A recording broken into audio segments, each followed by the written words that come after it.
قاسم میم، یہ کتاب روشن کی آیتیں ہیں۔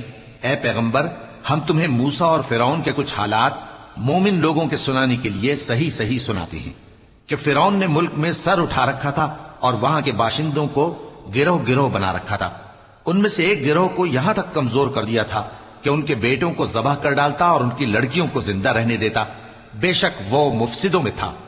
اور ہم چاہتے تھے کہ جو لوگ ملک میں کمزور کر دیے گئے ہیں ان پر احسان کریں اور ان کو پیشوا بنائیں اور انہیں ملک کا وارث بنائیں، اور ملک میں ان کو قدرت دیں، اور فرعون اور حامان اور ان کے لشکر کو وہ چیز دکھا دیں جس سے وہ ڈرتے تھے۔ اور ہم نے موسیٰ کی ماں کی طرف وہی بھیجی کہ اس کو دودھ پلاؤ، پھر جب تم کو اس کے بارے میں کچھ خوف پیدا ہو تو اسے دریا میں ڈال دینا، اور نہ تو خوف کرنا اور نہ رنج کرنا، ہم اس کو تمہارے پاس واپس پہنچا دیں گے اور بعد میں اسے پیغمبر بنا دیں گے۔